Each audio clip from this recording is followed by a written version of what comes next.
what it is.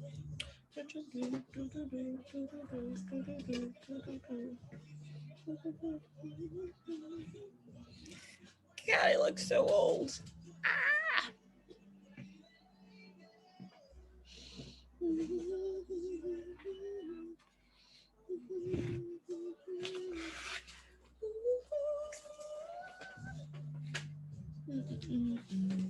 It's not enough light.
So,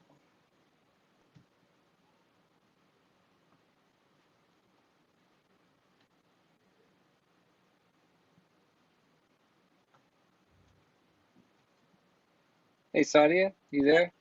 Hey, I'm here. Yes. Cool. Do you mind? Oh, wow, you look very lovely. Oh, hello. Thank you. Do I what? Um, Logging out? yes, because I can't control a couple of things I'm now. coming 'Cause out, and check it out. I logged in and I was like, I'm not touching anything till you come because I don't want yeah, to. yeah, yeah. Okay, I'm gonna log Cool. out. Just end it on my end. I No. can't because you Okay, I'm gonna started. So log just out. cool. I'm gonna leave the meeting.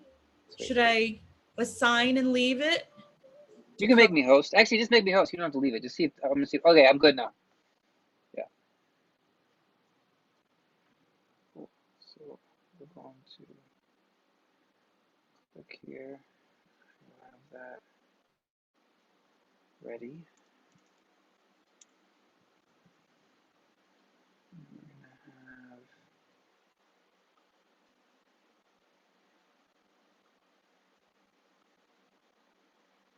YouTube link will be this, and I'm gonna go here.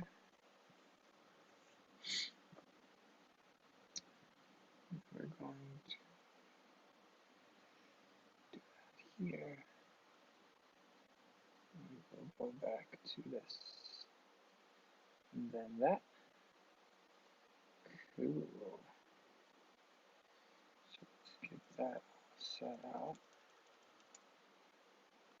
So it'll be copy that, and that'll be there, and then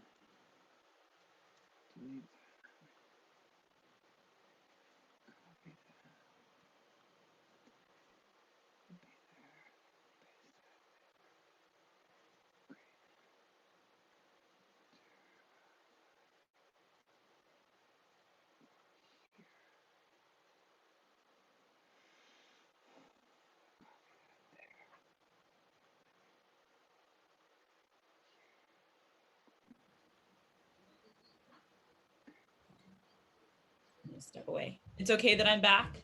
Yeah, we're good now. Okay.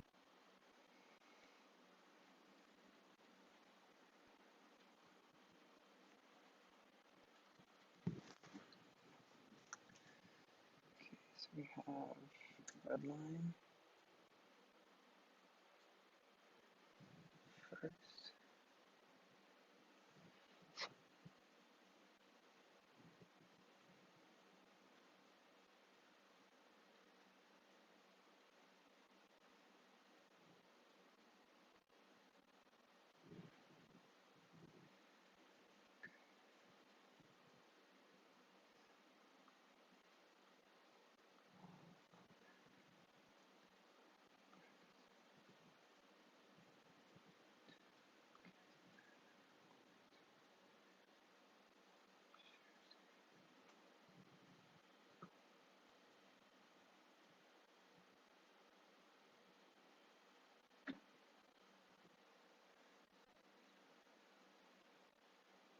Here we go. That's good to go. Cool. And then, all right, here, and we will do the view speaker. Yeah. And then what we will do is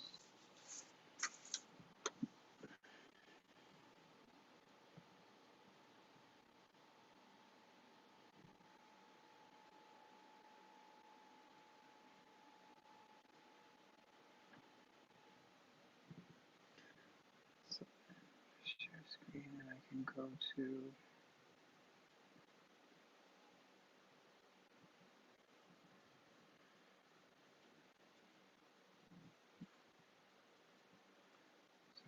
like to do is pop this.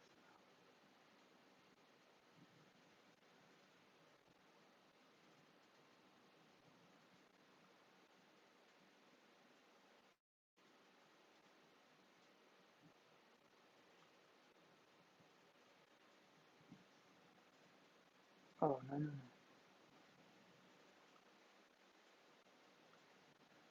Yeah.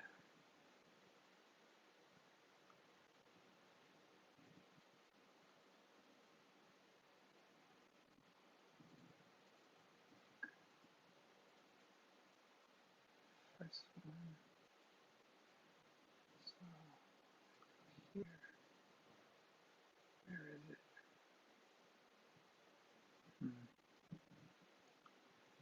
So let's go here.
How's it going over there? We're good?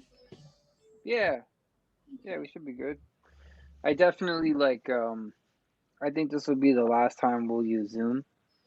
Because I was kind of playing with how I could do it with StreamYard, and like I was like figuring it out. And I was like, you know what? I think I could do it. I can't do the breakout rooms, but we could figure something else out. But just with the production value, you know. Right. I mean, we're go time is fine, but I think I was thinking about the sharing the videos. I mean, there's a little lag because they're longer, but I don't know. It's that quality. It's that quality. Got to keep it up. Yeah, yeah, thank you. I hear you. Juan Teague bought a place on the west side. Oh, really? Yeah, she's gonna we're when did I talk to her? She sent an email. So Polsky is really excited about our content studio and they're on the south side and they keep shooting people to us. So I think they Oh, just that's like great. shot it out in their database. And Juan was like, Sadia, Polsky said, so she's gonna want to do a commercial about her place. And it sounds really cool. Yeah. What is she creating? It's like, let me tell you, because it's kind of like a restaurant. I purchased a property on the west side in Austin. Um, oh, it's going to be the second location for Batter and Berries. Mm-hmm. And at night, one and only, she'll turn it into a venue, the Bruce venue. And this will be the only venue in Austin offering full service catering, food, beverage. It's awesome. Right. And then she wants to do like some development training classes for young adults and stuff. So I'm really excited for her. So where's the building in the West Side? It's on Chicago. And she got NOF funds, which are money, money from the city. Wait, she texted me the address. Let me tell you, it's on Chicago. Because I was like, I got the email and I couldn't read it fast enough. So I texted her. I was like, what? I was like, I'm Yeah, still that's reading your awesome. email, but wait, where is it? It's at 5924 West Chicago, Yeah. Okay. which I Yeah. Cool. looked at where that is. Oh, okay, somebody's connecting in. Yeah, it's Troy. So with this format, I mean, still do the intro like I would normally do it. I mean, Yeah, I would just I'm sorry, Davis. Do the whole spiel, and we just introduce Troy and whoever's talking. That that's who will be. It'll be centered on. yeah, So what I will end up doing is I will be basically muting everybody while people are talking so that it doesn't shoot back. I'm gonna take myself off of video. I'll okay. just be 2112. But yeah, so And my question is, when I'm not talking, because I'm not going to be talking at all through all of it, do I do right. the name, or do I Do- still am I still somehow being seen? Like, So when we share the video, I'm gonna take everyone off. So the view will be because right now we're in like gallery view, so it'll be speaker view. Did it just change on yours? It probably didn't. But right but now, I yeah, have all of the images. yeah. So I think I think getting off video is fine. Unless you want to just stay there as well. As you No, know. I don't. I just it's not. I don't want it to pop back to me. I guess is what I'm trying to say. Like, I want to make sure Well, that like, if you stay muted, if your mic is muted, it's not gonna pop back to you. okay, so as soon as I finish, mute myself. Mute yourself. Yeah. Okay. And at the very end, just do the thank you, Just everybody. Blah, blah, blah. yeah. Just close it up. You want me to enter allow, or are you going to do everything? I'll do it. Hey, Okay. Troy, you there? Can you hear us? Yeah, I can hear you. Hi, Because we can't Troy. see. It's all Hey, black how's it today, man. going? You Good can't. night. We can't see you. Oh yeah, I'm good. Oh, there he is. Yeah. Okay, Thank you, cool. Troy. We have Aaron Spitz coming in. We're here, Troy. All right, let's do it. Okay, you. All right, Derek, Danny Jackson, Danielle Washington. Troy, is there anything in particular in my very intro that you want me to say? Because otherwise, I'm going to basically throw it right to you. No, that's it. I've got a small. I'm only going to talk for about 90 seconds, Okay. and then I'm passing it to to Cheers. Derek, who's gonna be the host. Perfect. So I have to say hello to everybody because I haven't seen everybody. So I'll just wait for everybody to. Is everybody joined in? Yeah, Troy, let me know who Is it Danny? we're missing. Hola, chica. What's up, good people? Hello. What's going on?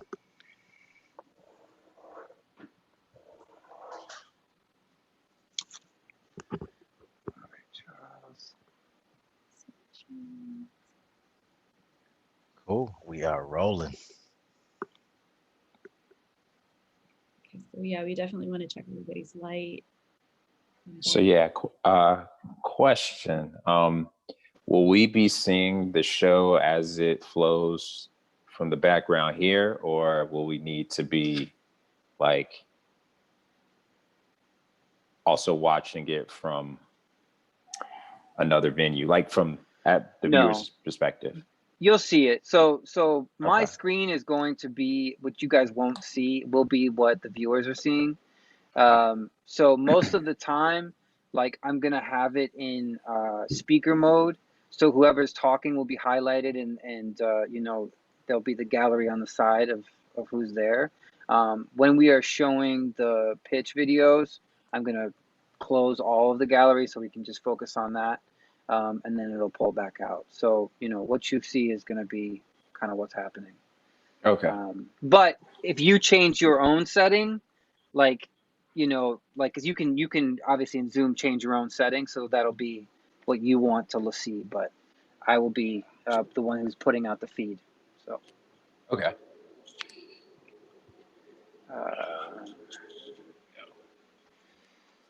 okay, Any other cool. questions? And Derek, can you let me know when everyone that we need is here, so we can get or Troy. Oh, okay. And just really quick, because I have not met everybody. Hi. I'm Sadia Davis. It's such a pleasure to see. I've seen your videos and your pitches. So congratulations on making it to tonight. Like this is so, I'm a filmmaker myself, Troy knows, and just to even get this far it's such a blessing and it's such a joy. And I'm really championing and your cheerleader. So thank you so much, everybody. So I think all we're waiting on Simeon and Charles Gardner. Okay. So, can the judges raise their hands? Okay. Hi, Danny. Mind unmuting yourself just so I can hear your audio? Yep, not a problem. Okay. Yeah, you look great. Audio's good. Okay. And so, and who else is a judge? Raise your hand. So it's Lonnie. His says connecting to audio, Okay. and the other judge is not on yet. Okay. Cool. So, and what is the other judge's name? Charles Gardner. Right. Charles Brown. Right. We saw his film earlier. Yeah. The last pitch was awesome. There are a couple of candidates whose lighting is not ideal. Honeywood, and say your name for me. Is it Mama? Say your name. Mameade. Mameade, beautiful. Having a hard time seeing the distinction of your face, and we want to be able to see your face. Gotcha. Give me 1 second. You bet. I think everybody else is well lit. All right. Hopefully that helps.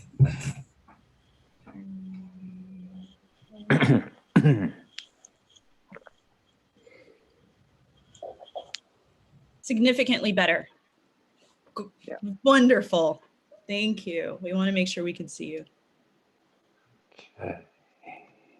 Oh, snap. All right. Okay.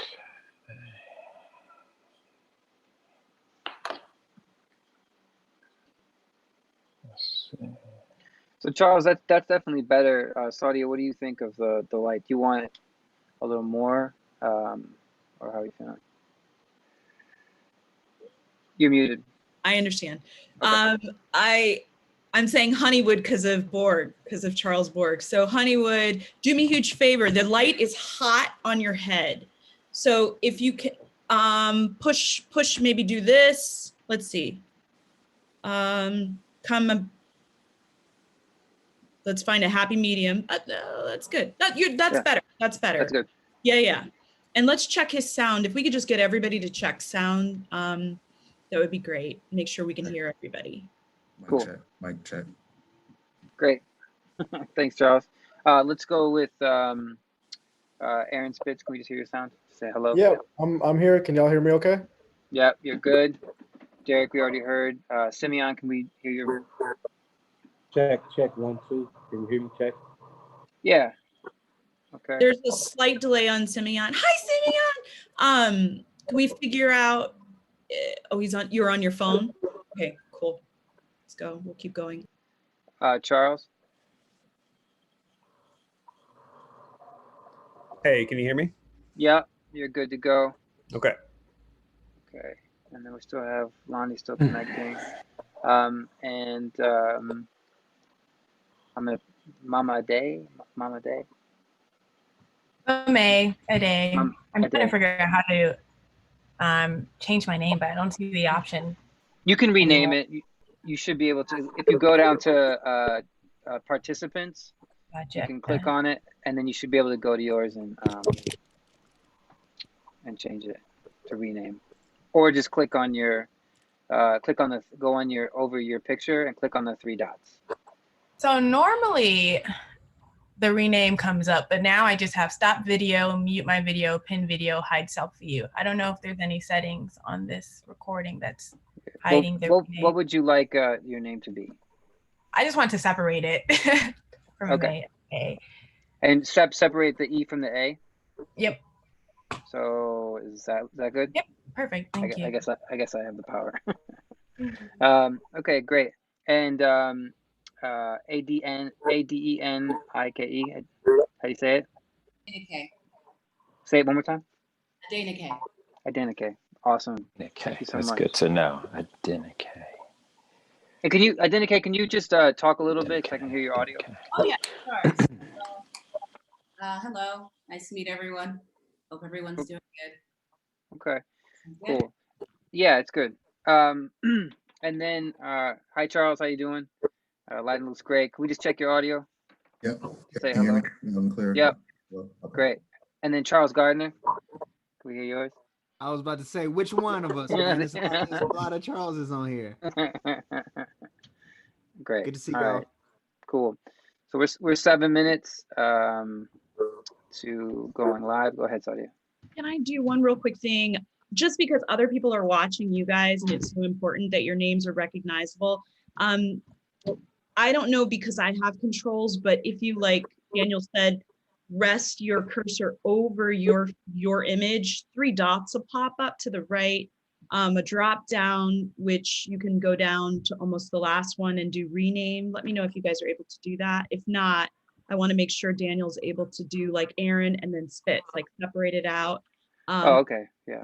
It's not an option for us on this. Okay, so Daniel, if we have time, I think we do. It might be a great idea for our filmmakers. Okay. Simeon too, because we've got iPhone. We want to take that down. Okay. Everybody else is okay. Great. While I have you judges, is there any particular title or designation you want me to mention when I introduce you as the judges? Or is it just fine just to go with your names and, just keep it moving? No, celebrate who they are. Filmmaker, producer. Sorry. I mean, yeah, I got that.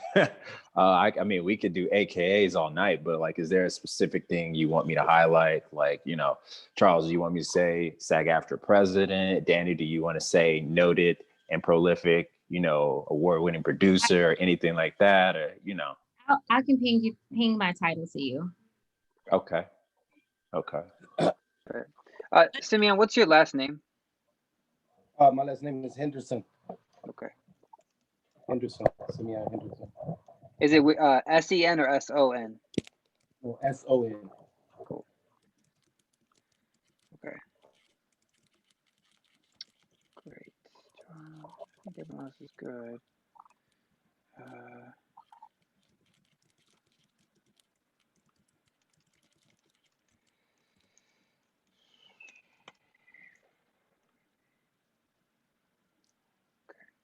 All right, so we're 5 minutes, but I'm just going to give a quick rundown of tonight's evening.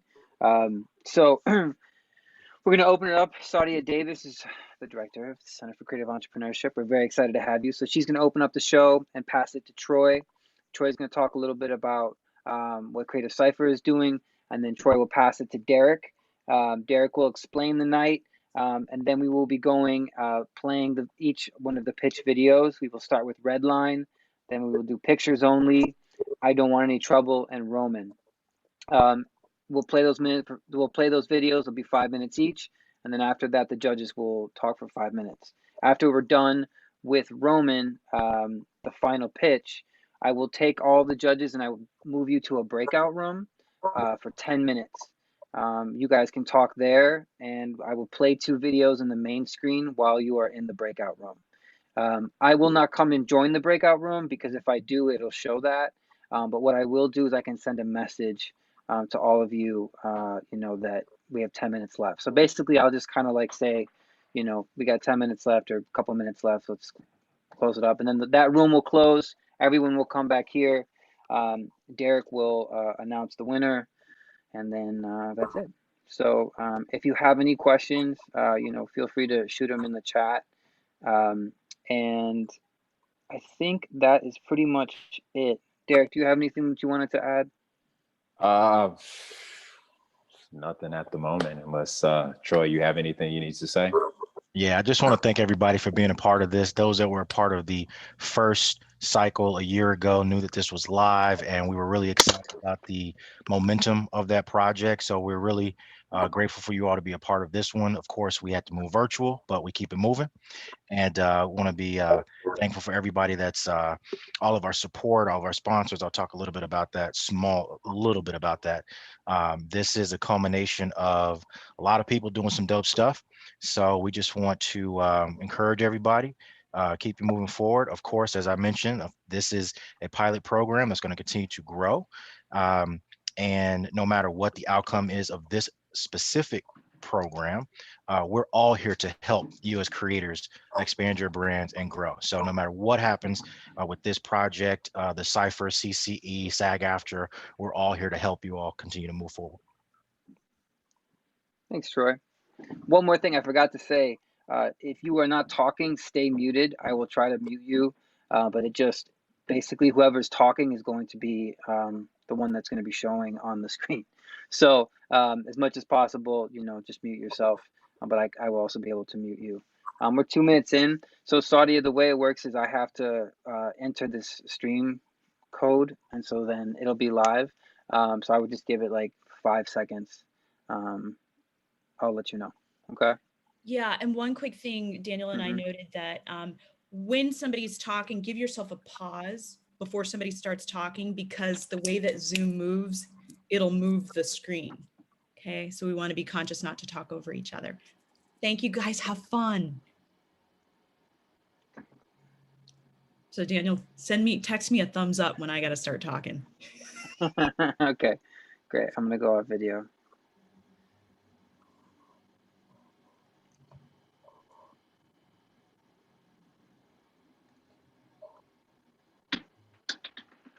Sadia, can you still hear me?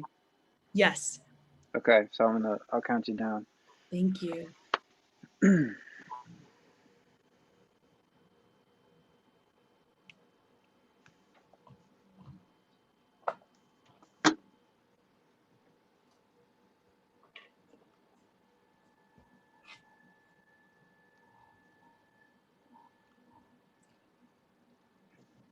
We are good.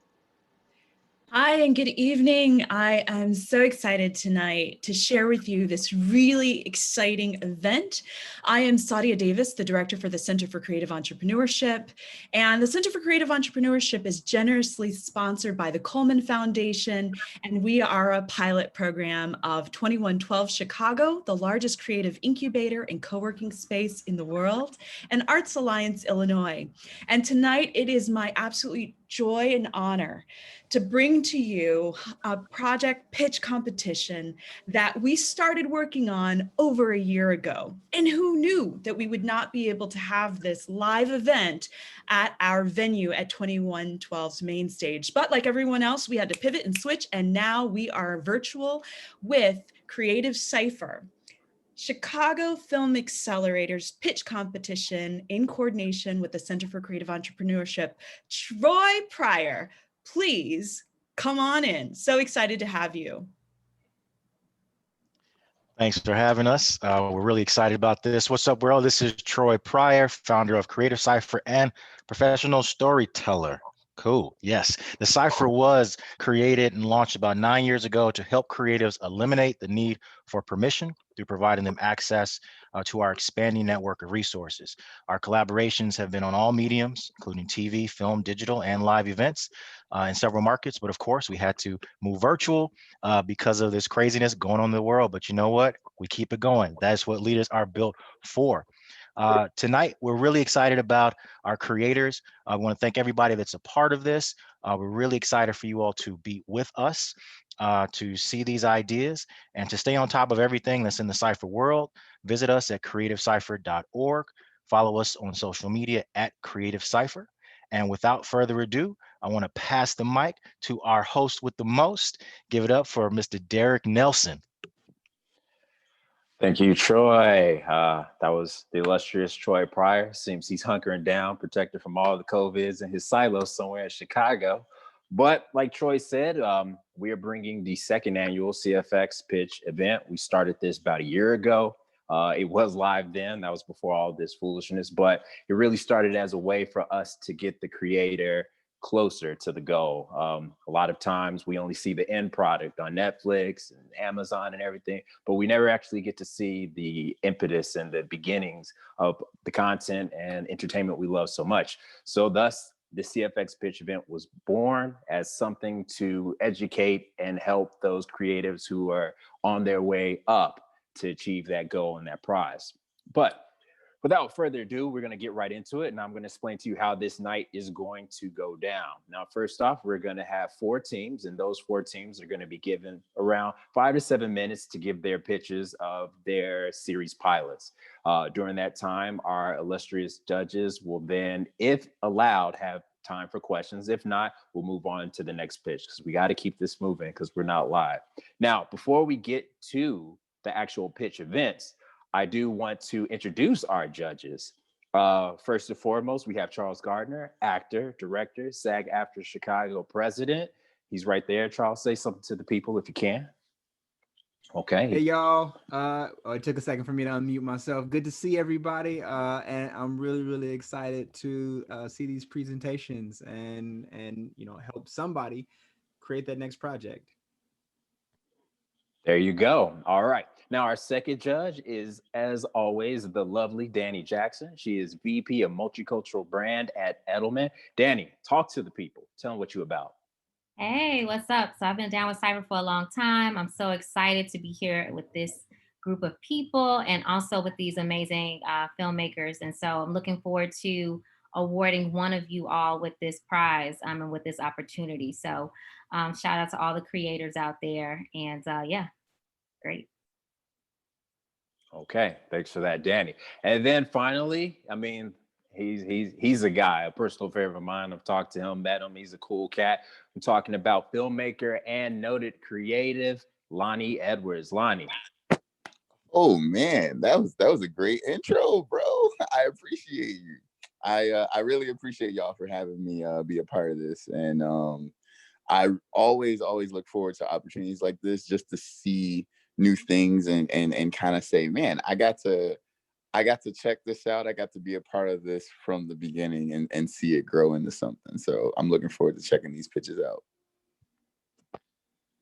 Thank you, Lonnie. So yeah, those are our esteemed judges, and they will be watching intently as our various teams pitch with all their creative passion and heart to see who will take the top spot. Now, without further ado, we're going to get to the good stuff. We will start off with the first pitch.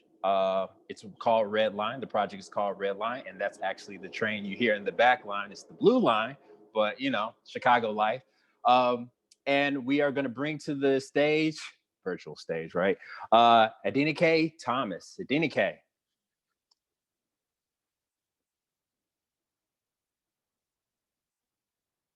Oh, are we still? We got you. Wait, you're still muted. There you go. Hi.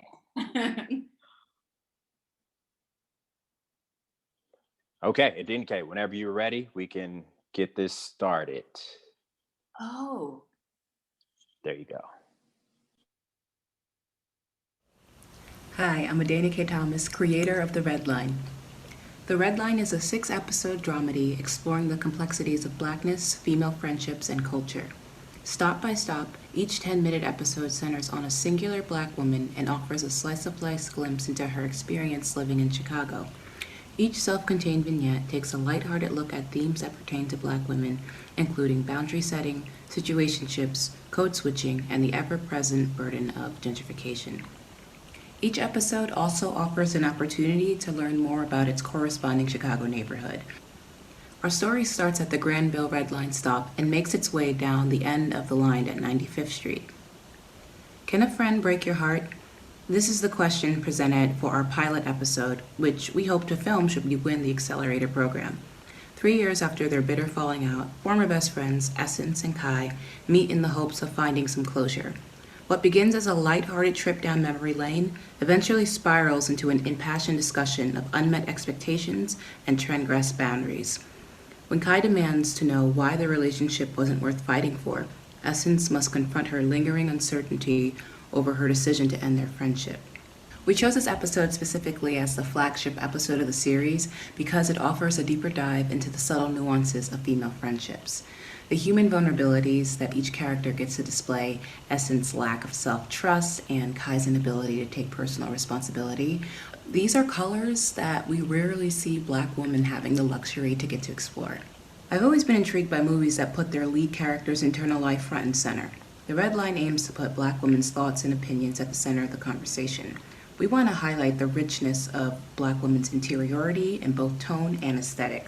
Taking our cue from shows like Queen Sugar and Insecure, the series will live in a warm, rich, and bright filmic aesthetic that complements the variety of its brown-skinned cast by centering it.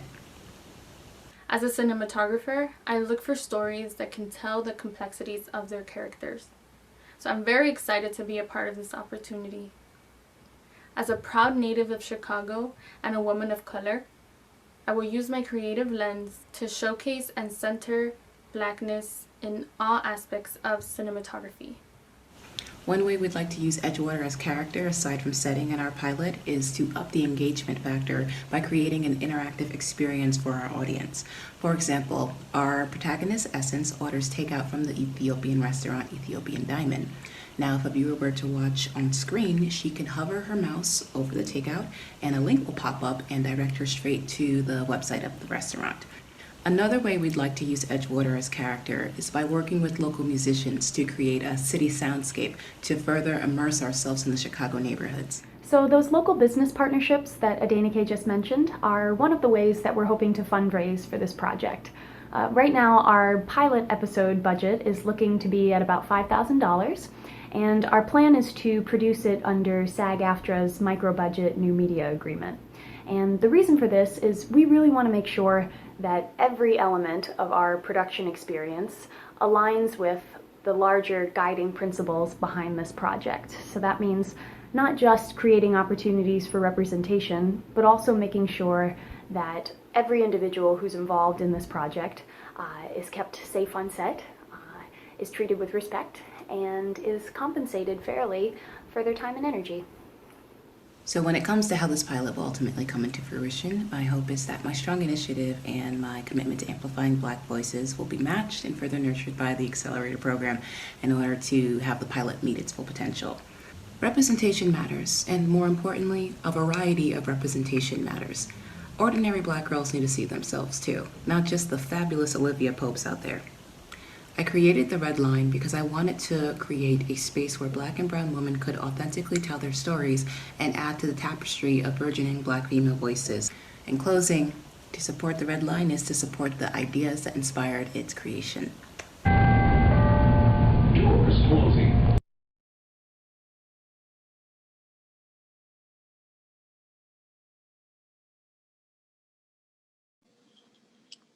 All right, that was fantastic. Dinike, do you have anything to say, or judges, do you have any questions that you want to say to the project?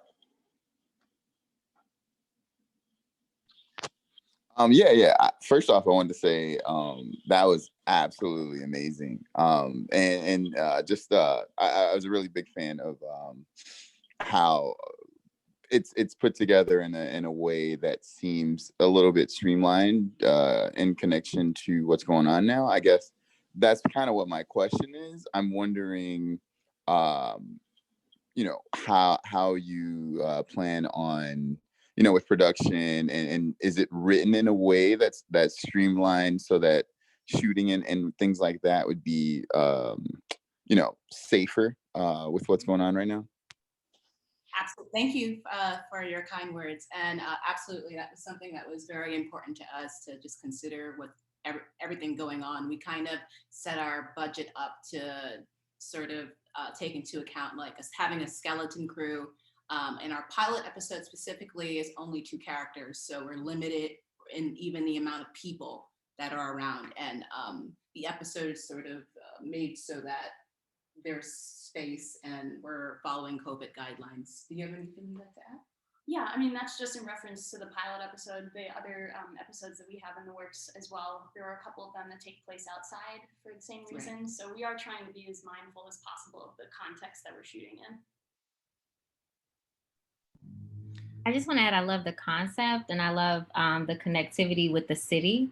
I think that that's a really creative way, not only to showcase the city, but also to sort of provide that relationship and give back, right? So I love that you guys kind of made it interactive in that way.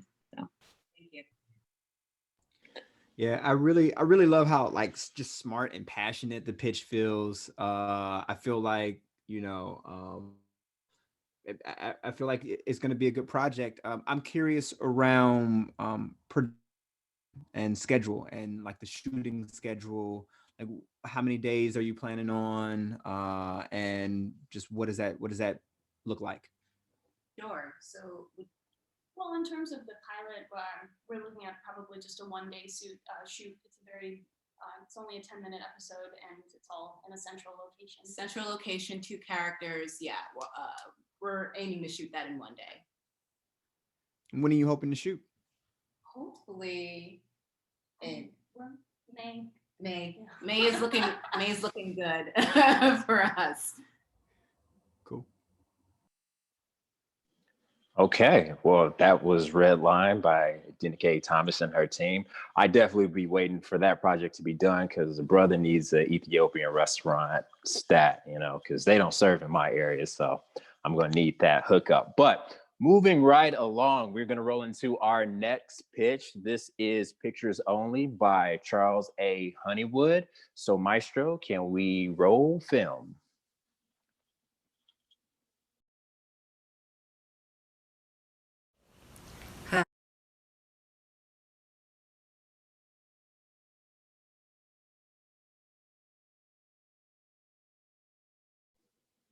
Okay, man, that was a quick film.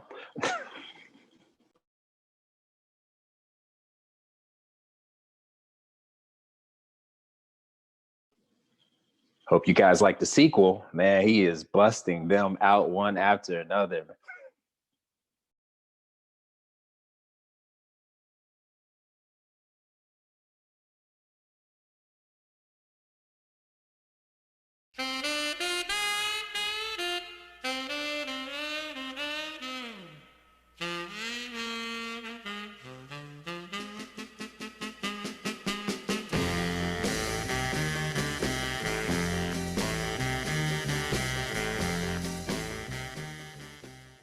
Hello, everyone. I am writer, creator, and director Charles Honeywood. I am Iman Mundane. I'm the executive producer and story editor. And my name is Grace Hahn. I'm the line producer for Pictures Only. Well, Pictures Only originally started off as a short film, and the need for this story to be told is simple: to tell the story of an African-American woman on the south side of Chicago faced with major decisions. From there, consistently working with my executive producer, we decided to expand the story, seeing the potential within it, giving us the ability to tell a story that needs to be told. And I feel like it was so important for the story to be made because as women, especially as Black women, we're always forced to choose between our own liberation and freedom and the liberation and freedom of other people. And I think that that is what this overarching theme that runs so true, even not just back then, like 50 years ago, being that it's a period drama, but also even still today. And it's relatable. It's something that we don't see often, and I think that it's just honest, and that's what we're missing a lot of times in stories. So it's definitely important for people to see. This story deserves to be told because it is simply a love letter to Bronzeville. Not only is it a voice for the voiceless, but it will also educate individuals on the day-to-day experiences that a lot of young African-American women were faced and are faced with to this day. One thing that I found really interesting about the project when I signed on was the potential to tell the story of a sex worker, a woman who found liberation in work that wasn't necessarily considered very worthy at the time and in our current times. So I think that's a really important thing to take a look at. And this is just kind of the tip of the iceberg, I think, in breaking into a deeper story about, like Grace was saying, like a sex worker and how empowering it can be to, I think, show characters on screen that you don't get to see and that aren't very liberating. And now we're telling them in a way that is liberating. So support us, please. I feel like this project is already coming to fruition, and I think that's part of why we're all so excited to be involved at this point when it comes to casting, bringing on department heads, even thinking about locations and what kind of design needs we're gonna have. We've been in conversation on a weekly basis to get things ready to happen in 2021. Yeah, and piggybacking off Grace, those constant standing 6 p.m. Sunday phone calls have been long but very worth it every single time. And that's why this project is going to come into fruition. The determination of each team member that has signed on to this project, with this being a passion project, the individuals that want to be a part of it, the investors that are seeking to invest within this project and wanting to see it come to life, is why this project will come into fruition. So our current budget is sitting at $30K for production and post. We are planning on crowdfunding at least half of that amount. And we appreciate any additional support to help us pay mostly our cast and crew, which is a large portion of the budget. We want to make sure that everyone is paid appropriately. In addition, this is a period piece, so there's going to be a fair amount of design, specific locations, and making sure that everyone's feeling safe and comfortable whether or not we're still dealing with COVID-19 pandemic restrictions. So yeah, we really appreciate any kind of financial support that Creative Cypher could provide. But at the same time, any kind of momentum that a project can receive is really helpful. So we're very grateful for the opportunity to pitch. Every opportunity to pitch is a gift to creatives. And we just want to thank you for your support, for the opportunity to just present our story to you. And on behalf of our team, which could include you, we want to say we appreciate you and we hope that you enjoy our pitch video and our overarching story. Thank you so much. Thank you.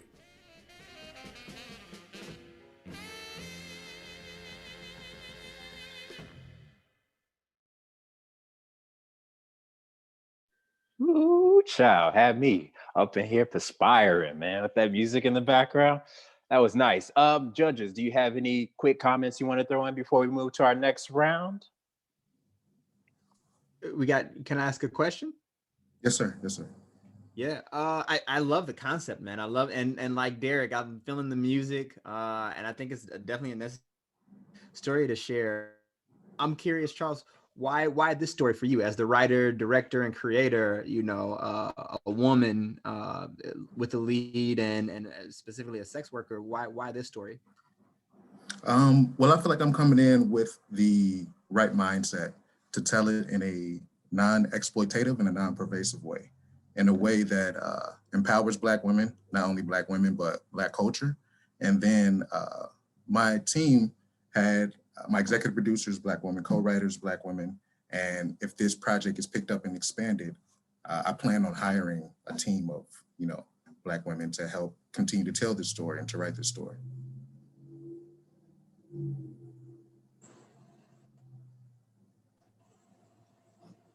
For this film, what is the how much money have you guys raised so far, and where are you guys in the process? We're currently at about 5,000. So we haven't started our official campaign yet, but as far as personal funds and money that we have available, it's 5,000. And we are currently in the process of hiring our crew. We have our film fully casted. Everybody is signed on. Our actors and actresses are good to go. So, yeah. I'm from Bronzeville, so I love when you said it was a love letter to Bronzeville. Definitely. I lived in Bronzeville for about a year, right at 47th in Bronzeville. Went to school in Bronzeville, Hales Franciscan. So, yeah, I spent a lot of time in Bronzeville. All right. Well, I mean, there you go. What more can you say? I also like the little Bronzeville tip. Used to drive past it every day going to school. So I'm familiar with the area. So it's good to see that you're going to show that area some love. But that was great. Thank you, Charles Honeywood.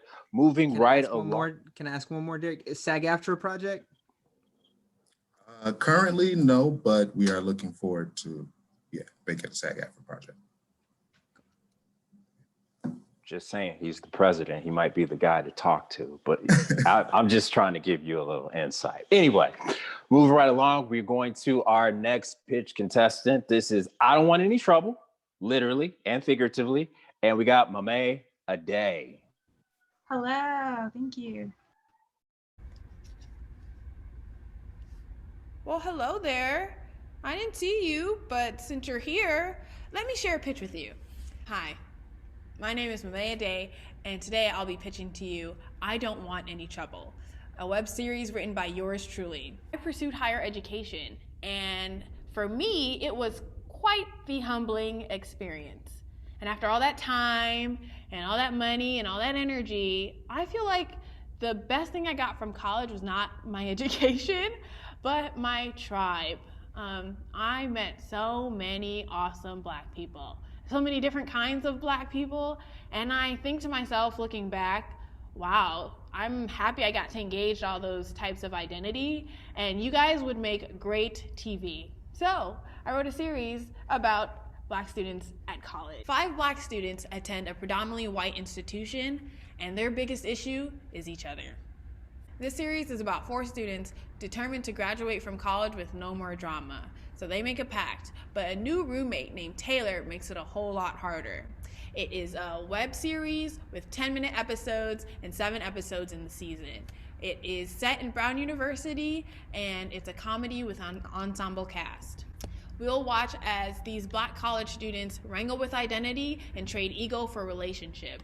Since the dawn of colonialism, Black people have been subject to stereotypes and have been socialized by false and incomplete narratives. Unfortunately, these 5 Gen Z students are guilty of perpetuating that cycle. In the series and in the pilot, we'll explore themes of identity, whether it's culture, socioeconomic status, colorism, relationship, and friendship and love, coming of age, college, adulting, and conflicts, hurt people hurting people, and self-sacrifice.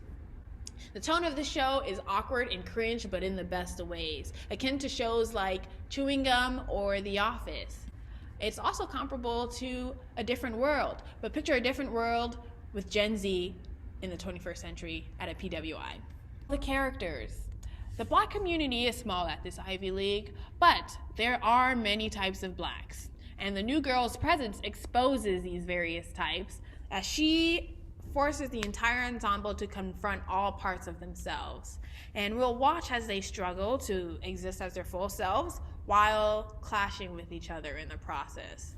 Our ensemble includes Benedicta, who can judge Mother Teresa herself, Cheryl, who's got a wise, occasionally loose mouth, Samuel, who's so prideful and bougie, he's basically the male Mariah Carey, and Solomon, who's a liar, liar, his pants is on fire. And finally, Taylor. Wealth, suburbia, and everything white. These were the ingredients chosen to create Taylor.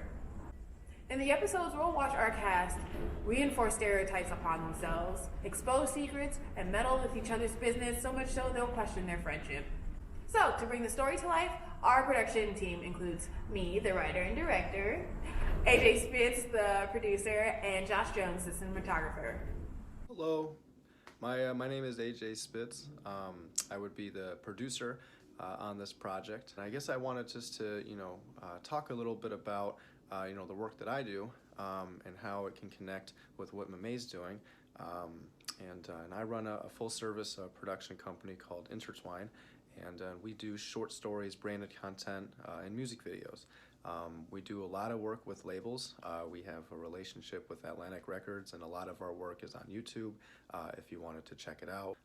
But I feel like my purpose here is to offer you some comfortability and Mame some credibility. I think she has a really cool script and a really great idea. It actually will get done in a timely and quality fashion. And so I just wanted to introduce myself. I also work with the cinematographer Josh Jones, who is unable to be here right now. The tentative schedule to produce a pilot is that we will revise the script in February, cast in March, shoot in May, edit in June, and distribute in July. The budget for this project is a little under $7,000, which we already funded 29% of. To fund the remaining part of the project, we've applied for a grant from the City of Chicago.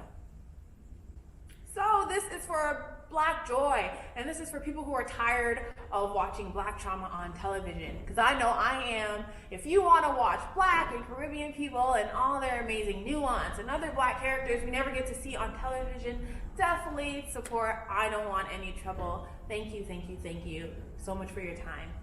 Thanks for watching.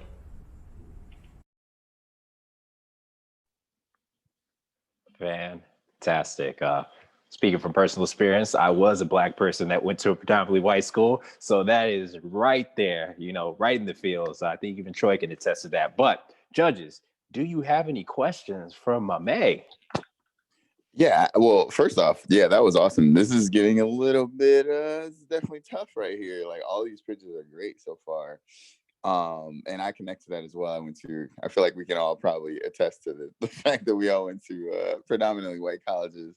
I was just kind of wondering, I guess, in regards to kind of the same thing that I asked for Redline, but I guess with this story, if it's happening like with school experiences and things like that, I feel like there would be like a larger set or things of that nature. So I'm wondering like what ideas do you have set in place for filming, during 2021, because things are kind of slowly getting better, but not yet, Yeah, totally understand. So we've written a pretty economical script. There's only 3 locations. One is in a living room, one is at an outdoor dining table, and the second is in a living room as well, but it has to be a separate living room. And so that creates for a 3-day shooting schedule. And there's not more than 4 people together in a scene. So we're doing our best to minimize interactions between the cast members. We're seeking support for the pilot. And in the pilot, we've tried to write a pretty safe, pretty economical script that won't expose people for too many days.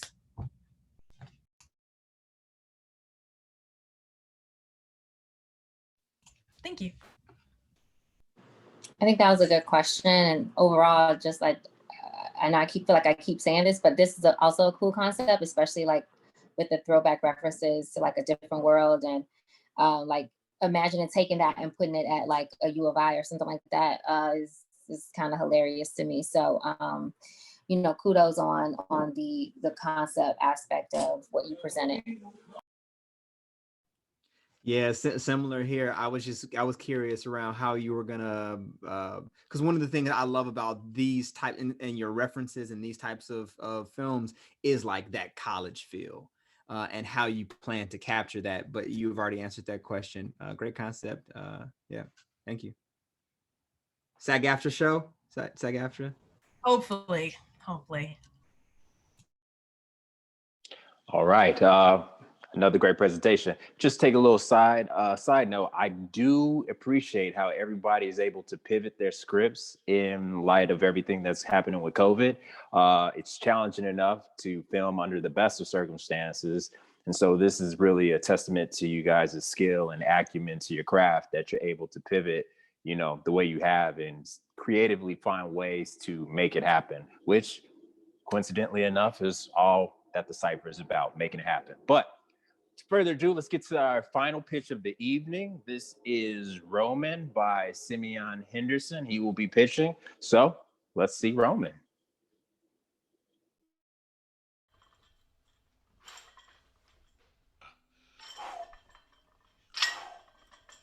It's a proud day to be an American. This is the Prophet Murphy Wright, and you're listening to Murphy's Law on Intellectual Radio, the only independent radio station free of government tyranny and propaganda. On today's show. Hi, I'm Simeon Henderson, and I am the director and executive producer of Roman. And Roman is a dramatic series. It's a cop series that was created by Alvern Ball and Aaron Lewis and myself, Simeon Henderson. And when we got together, we wanted to do something that was going to tell a story, that was going to give you someone to cheer for. Sometimes you'll be mad at them. You wouldn't know what's going on. And we wanted to give the audience something that they could relate to, because Roman goes through this thing where he's fighting against the system that he grew up in. He used to be a good cop, but then he became corrupt because he had to take care of his son, and then he got in too deep, and he had to just really find a way to do what he had to do to take care of his family, but most importantly, his son. You see, Roman, he finds himself always in the middle of something, paying off someone, doing something to try to get back to what he used to be. And all along, he's still trying to find himself. It's one of those things where he just wants to do the right thing, but people are always getting in his way. And he's going to have to make a decision. He's going to have to decide what he really wants to do and how he's going to do it. And it's just one of those things where Roman is going to make a decision. It's one of those things where you'll find these characters, you'll find yourself relating to them. You'll find yourself cheering for them. You'll find yourself wanting to see more of them. And it's a former by the book cop who struggles to keep his double life a secret while caring for his son.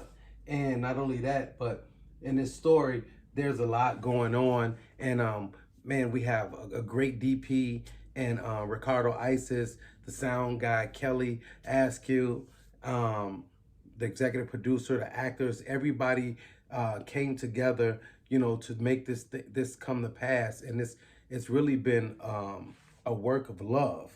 And the desires are what Roman wants more than anything. Roman wants to he wants to take care of his family.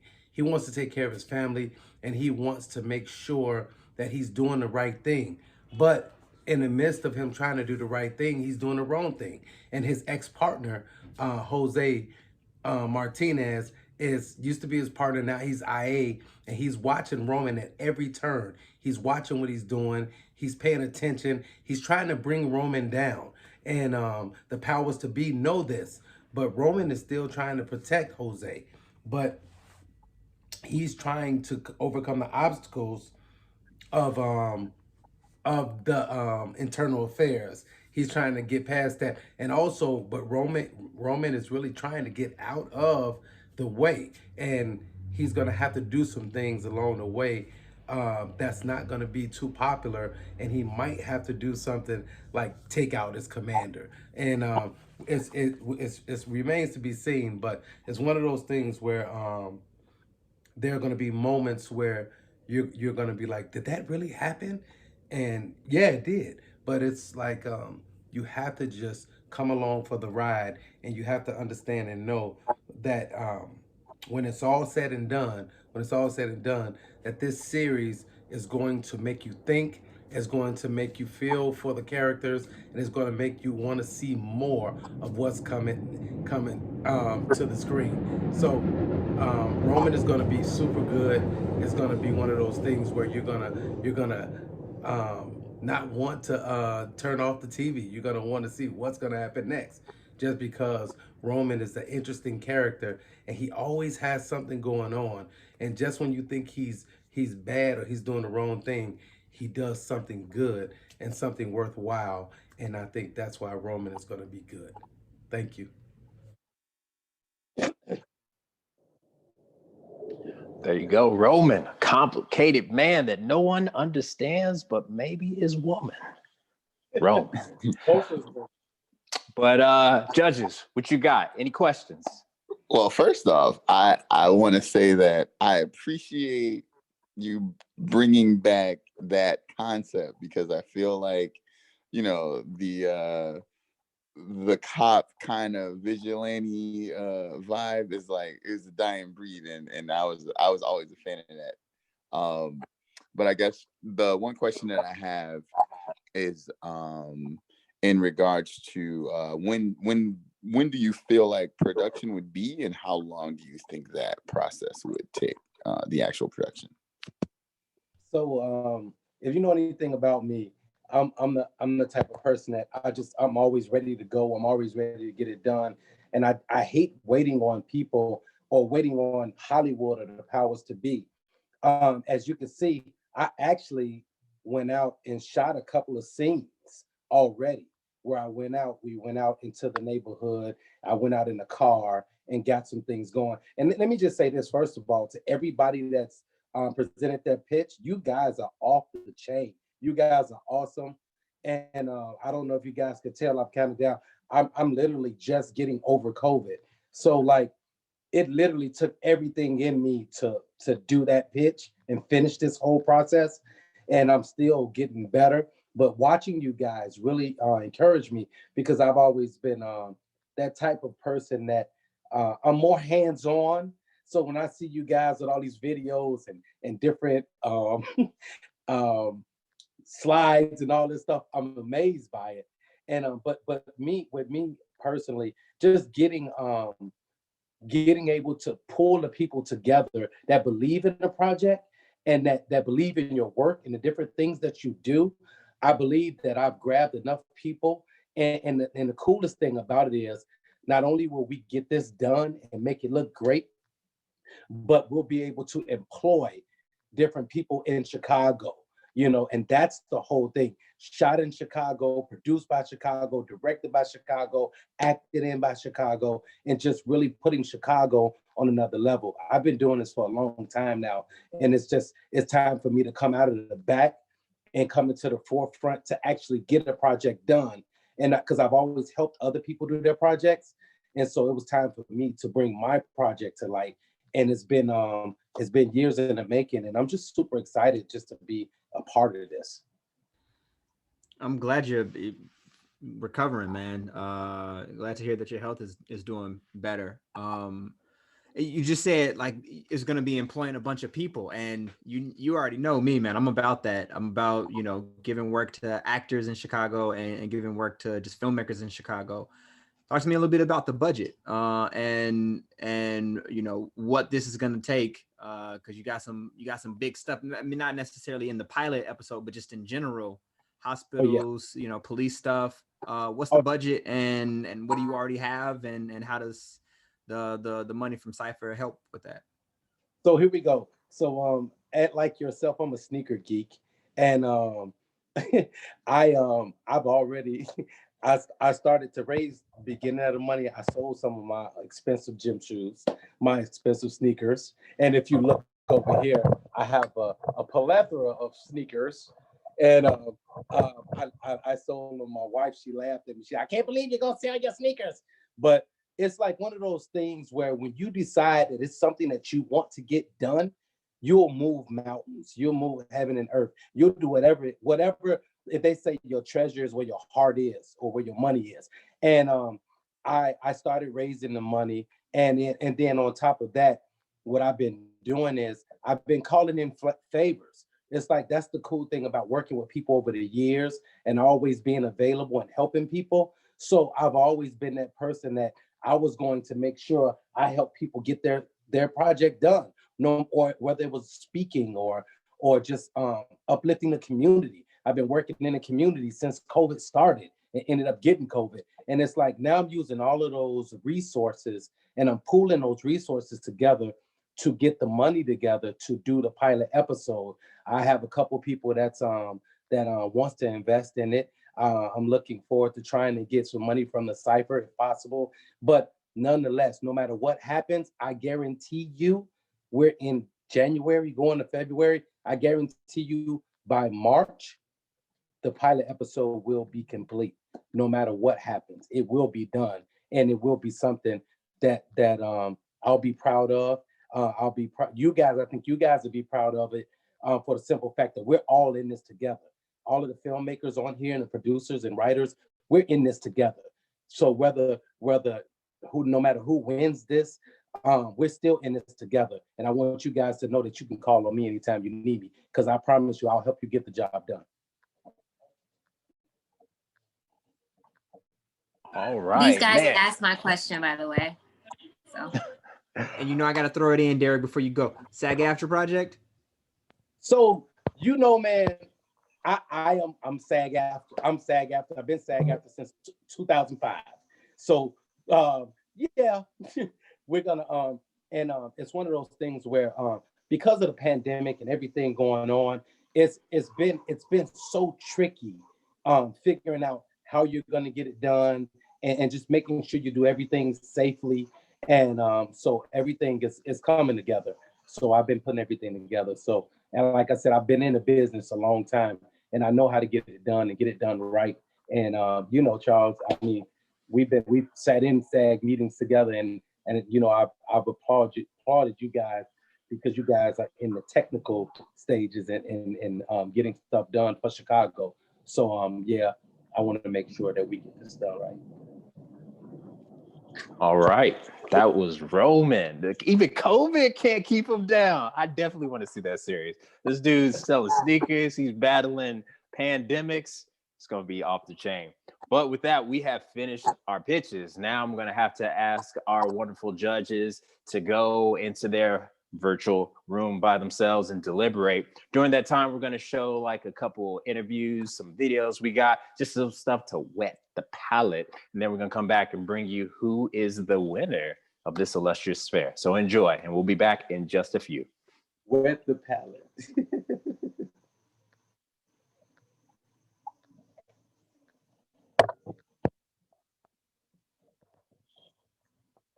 Oh, we're still here? Okay. Well, hey, can't take the mic out of brother's hand until he's ready, right?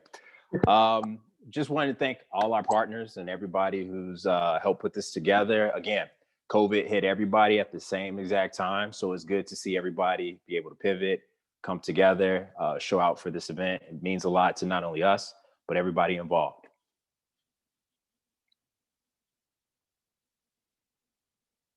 Goes and let's go on.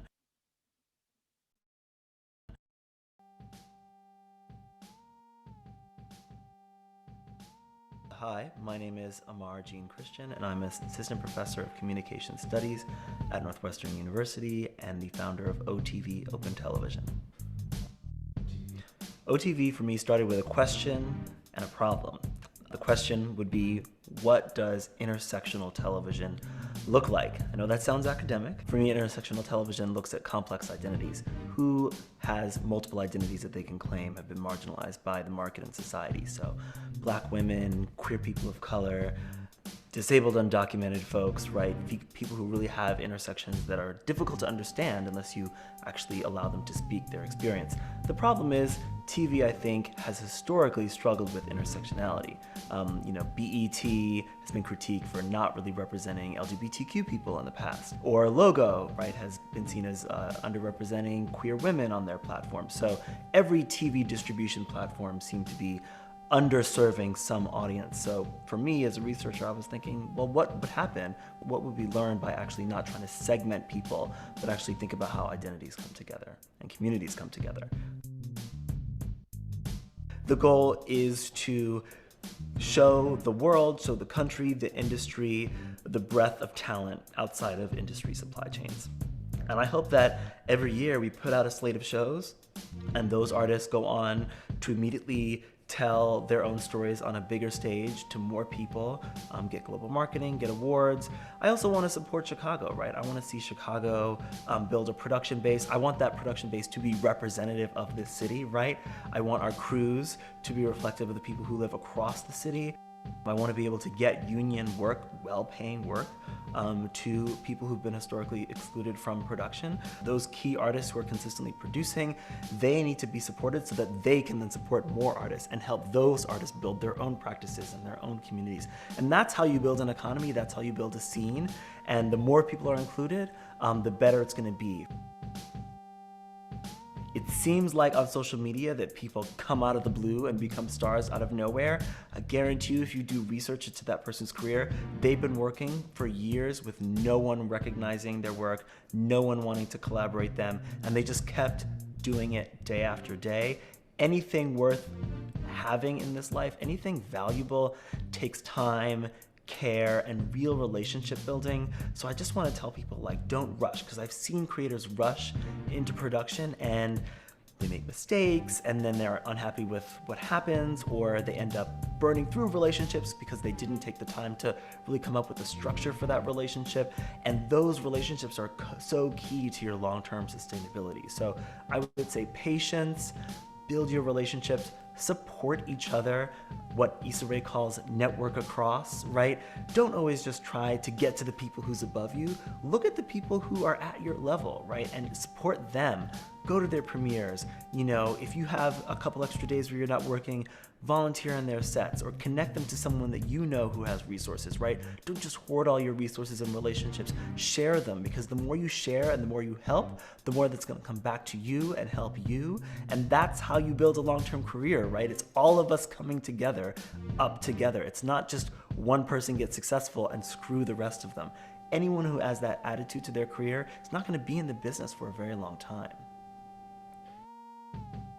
Yeah, well, we'll see. I have no idea, but I want to be an incubator. I'm really happy that OTV is still churning out new work and that artists are still creating really interesting programs for us to release.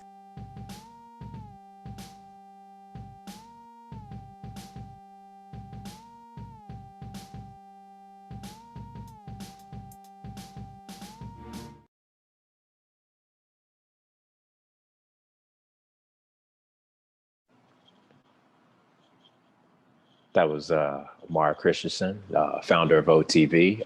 Check it out at otv.org or .com. I'm not sure. Apologize. I just found out that they had me playing while the video was going. So y'all lucky I wasn't like doing behind the scenes stuff and like picking my nose or getting something to eat, man. That's been not a good look. I mean, I could heat up, TV dinner's like the best of them, but it doesn't make for riveting TV. So, but I'm glad that I didn't do any of that. So lucky for y'all. We may have some other videos. We're still waiting for the judges to finish deliberations.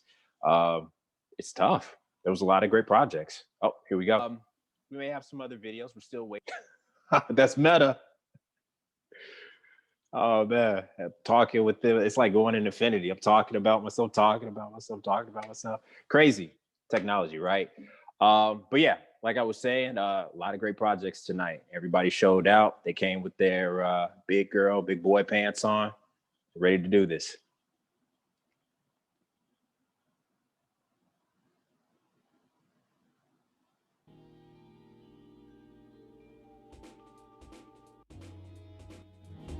Hello, my name is Melissa Dupre of the Humble Park Dupre's right out of Chicago, and I'm an actor, producer, playwright, activist, musician, and stand-up comedian.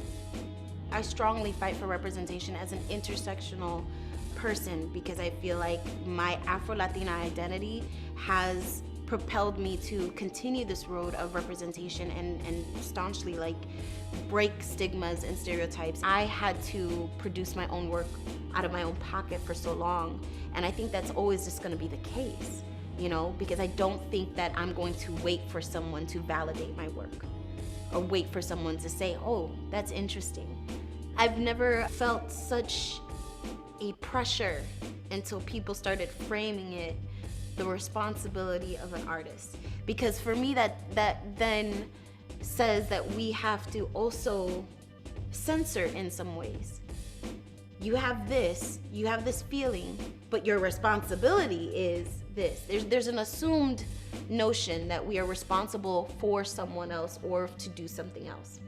I think if anything, our responsibility as artists is to be as honest and as true as possible, and that we have the integrity enough to say, this is coming from a real place, and this is my truth, my experience.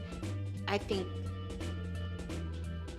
the art can be dangerous, and art has the license and room to be dangerous.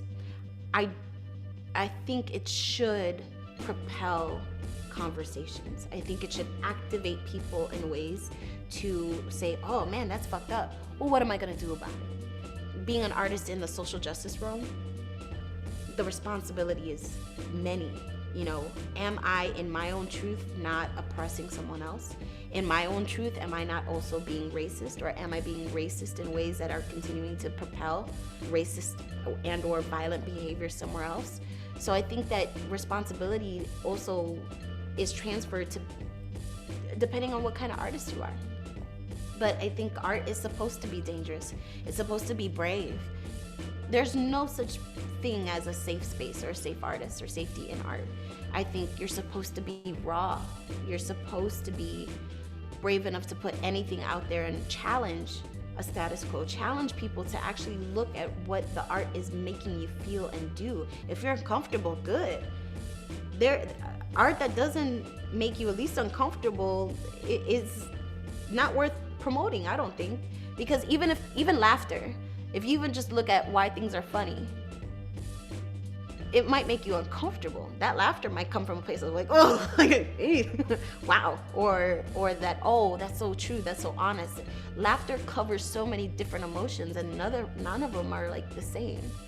And so, if anything, an artist should just take some time and learn how to be brave, and only think about putting two eyes on their art and not having one eye on their art and one eye on what other people are gonna think about it, or what somebody else is doing, or compare themselves to another artist. That would kill me if I compared my stuff to anybody else, my voice, my way, my process to anybody else. I gotta be really focused and committing on making sure I'm true to myself, so that way no one can say, oh, that's the next Melissa Dupre.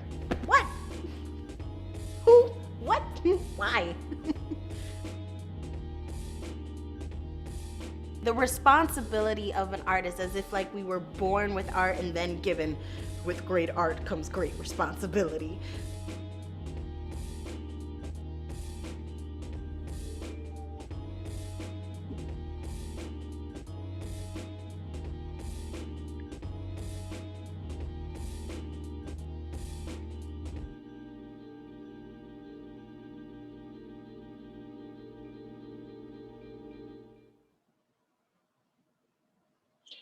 I don't know about y'all, but that hip hop track was bumping, man. I can't wait to get some concerts once lockdown is over. Had me wanting to just like bust out and start breaking. Yeah, judges are going to finish up their deliberations in just a few minutes. So I appreciate everybody who is hung with us. Like I said, want to give a shout out to all our partners. They're numerous, too numerous to name, which is a good thing. You should always have too long of a list of people to appreciate. I want to give a shout out to all you in the audience who came and celebrated us for this hour. I know it was difficult, like turning off Netflix, then turning on YouTube and tuning in, but y'all did it, and you did it like champs, and we appreciate that. Like I said, we started this year ago as just a way to showcase and give people who have the talent and the drive the opportunity to go further. I think a lot of us attending and watching have been in that creative space where all we need is just like, man, if I can just get this or that, or a little bit of this, or a little bit of that, or just had a little bit more time, we could reach, that project to fruition. So it's good to see that even COVID is not stopping people's ambition and willingness to do what they need, what's necessary to do their art. So it's really, really great to see. So, man, thanks to each and every one of y'all. And I am, okay. People want to know what's the criteria to win. A number of things. The judges look at the overall pitch itself, the deck that was provided with the pitch. A lot of you did see that in the background of a lot of the pitches that we saw, the videos. Not only that, just that information, feasibility of a project, that's always important. Is a project even able to be finished? These are all considerations that come into the judges, what they're thinking about. Just along the lines of like, were we given enough information to accurately determine that this is a project that is, worthy of assistance and things like that? That can also help as well. The more that each team has given in terms of what their project's about, how much it may cost, where are we shooting, what logistical obstacles we may face and or can overcome. These are all factors that are taken into consideration when determining who's the winner. As we saw, a lot of these projects are well on their way. If not only having completed scripts, funding, they may also have footage. So it's a really tough deliberation in that respect, because they're all equally noteworthy in one respect or another. And that's good to see, because they already have done it themselves, which is one of the founding tenets of Creative Cypher. Don't ask permission. Just take it. Just grab that mic. Tell them to sit down. Like, this is my beat, my track. I'm about to just drop that verse. And all the people here expertly did that. I'm going to check on just a little, so just bear with me 1 second. I'm going to check to see if we have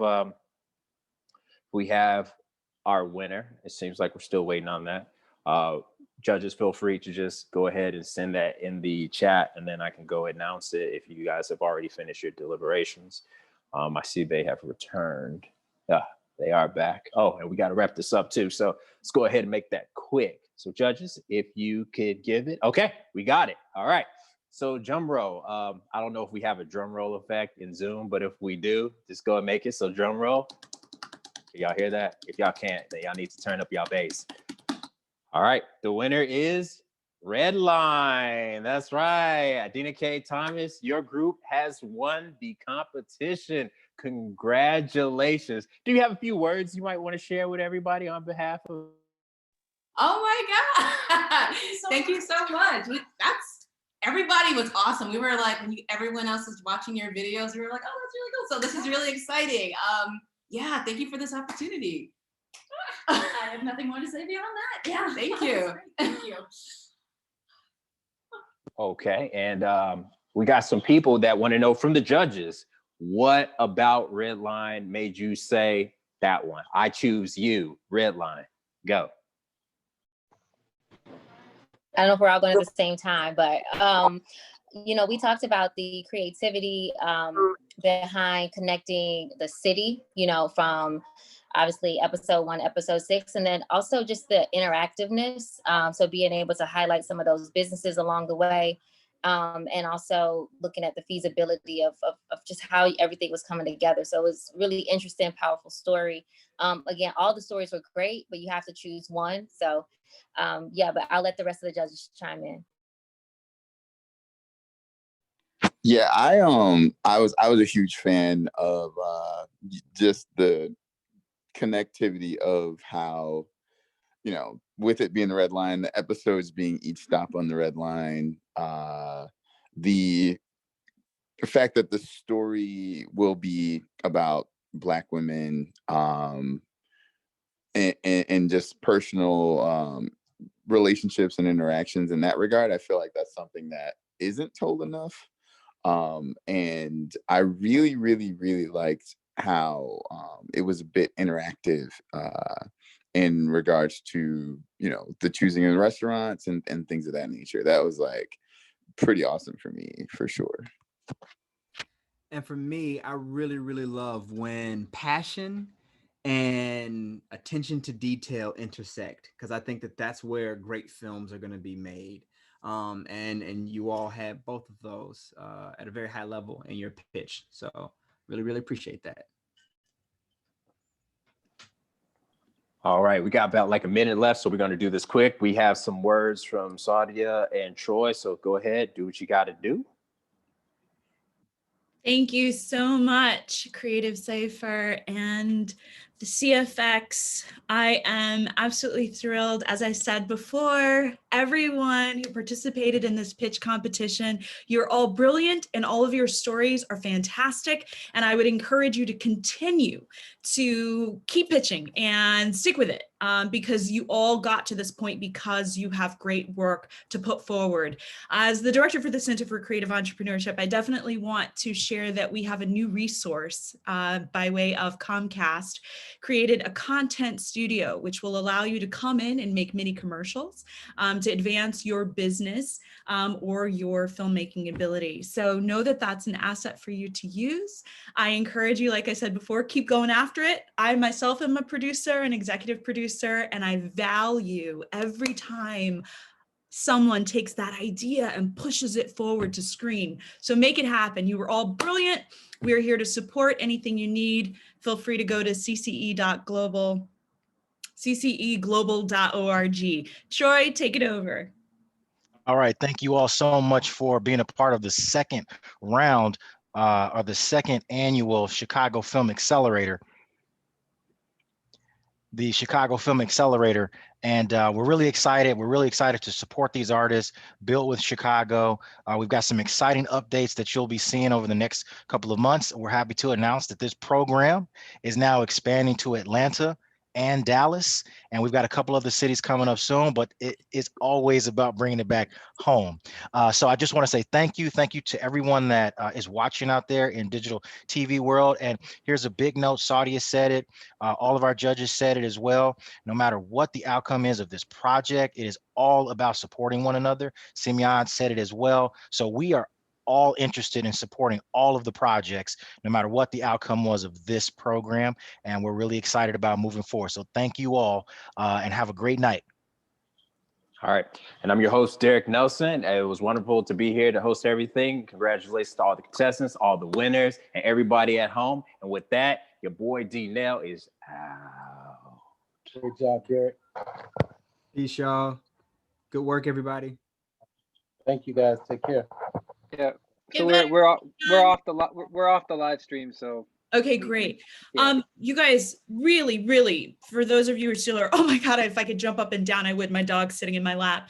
I was over here getting text. I'm trying to, not be too excited about Redline and Mama Day. I love everybody. Oh, Simeon, good, you're still here. Just know, Troy has been, and Derek, I'm so glad you're here. You guys have been such huge support, and I'm really glad that we were able to make this happen for you guys. So just know, if there's anything, make sure you just let us know what you're doing. If you push one of your projects forward, be sure to let us know, and Troy will also keep us in the loop. I'm just like a proud mommy, so thank you. Yeah, no, fantastic job, everyone. Daniel Crane in the background making it happen. Thank you, Daniel, to the team. And Derek, Derek, did you like when I shared you talking live? Man, dude, you like I said, I could have been doing any old thing. I'm glad I tuned in. I'm like, wait, is that me in the corner? I'm like, yeah, I have to get my, like a mannequin, just be like, yeah, okay. Oh my God. So we usually use StreamYard, and because sharing videos, longer videos on StreamYard is sometimes they buffer. It can handle shorter videos, but the Zoom share option doesn't always clearly tell you which video you're sharing.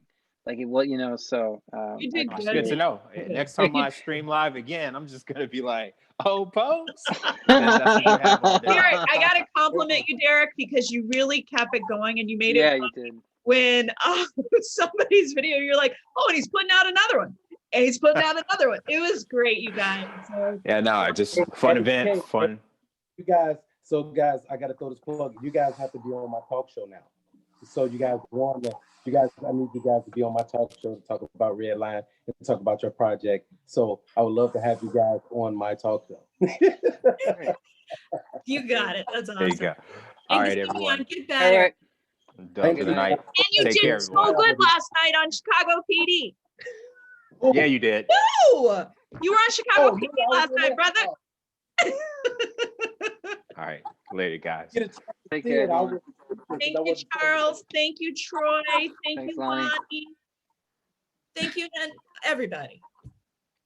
Thanks for having me, y'all. Oh, I really like that story about the white, like on the white college campus, because that was my story. I went to Elmhurst College. Leon, we did our first movie together. Okay, I'm just saying, Daniel, Vivian and I were in a movie 30 years ago. 25. Man. Dang. I'm glad I'm only 33. I'm so proud of you. I'm so proud of you. Okay, I got you. We see you. Cool. And Good night, everyone. we do want Roman. We know we want that to be made. So all of these were brilliant. Really good. That's great. Have a good night. I appreciate you guys. Yeah. Thank you. Yeah. Thank you, Daniel. This was really interesting how this worked. Hold on. Oh. That's good. It worked out. It's the thing is that when you share the video, I kept clicking the right video and it was just going to the other one. It was just like, no, I'm gonna share that one. I'm like, why are you gonna share that one? That's not the one that's not the one I teed up. That's not what the visual. I would see the right visual. I clicked it and it would go to the other one, and I was like, okay, but it was fine. I mean, Derek kept it good, but what I want to test out now is I want to see, hey, like if I share screen on StreamYard, the thing that I don't like about StreamYard when you're sharing the screen is that I can't come back to the green room. Like I can't come back to to StreamYard, right? So if I'm playing the video, I have to be on the video. It's weird. Yeah, it is. That's the only literally, like that's the only issue, because what's nice about Zoom is I can watch the video while it's playing and see and control everything at the same time. But in StreamYard, when I play the video, I have to stay on it. I have to stay on that page or that QuickTime or whatever. I can't go back to the other thing. And if I go back to it, it's just like, it's a weird, it's a weird thing. So. It was great. And Derek was funny. Yeah, he's good. So it really, when I shared the stream, the actual live stream, it was actually, so I clicked, because I had the live stream up, I guess, too. So I clicked the live stream that was happening live and shared it. And so it was him talking, and he was talking at the same time. So it was like, I was sharing our live stream in the live stream. Oh.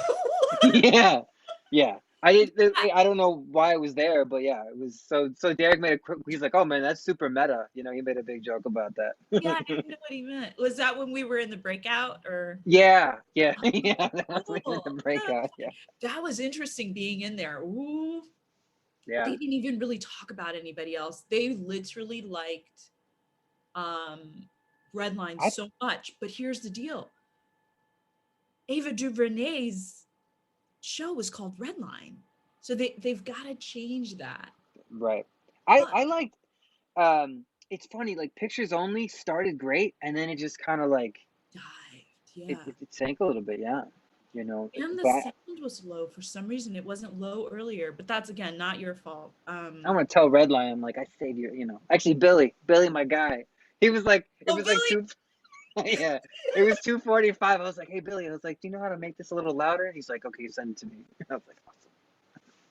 Yeah, I mean, I saw what he did, and I could have done it in iMovie, like I did it for some of the drum videos. I made them louder, but it worked out. So, all right, cool. Good work, man. Thank you. Have a good Yeah, night. yeah, we It can. was great. And then can this be uploaded to our YouTube page? It's on our YouTube page. It was live on YouTube. So it'll show, because we don't have like, with the other. Yeah, I'm sorry. I was on the YouTube page. I forwarded the YouTube page. So it's just on there. Okay, cool. It's just on there. I mean, we have the recording, happening here, but yeah, it's on there. It's on Facebook too. So. Great. Awesome. Okay. Yeah, we'll check it out. But yeah, thanks, Saudi. It was great. Have a good night. Yeah, you too. See you. Walk the dog. Bye. Yep. Bye.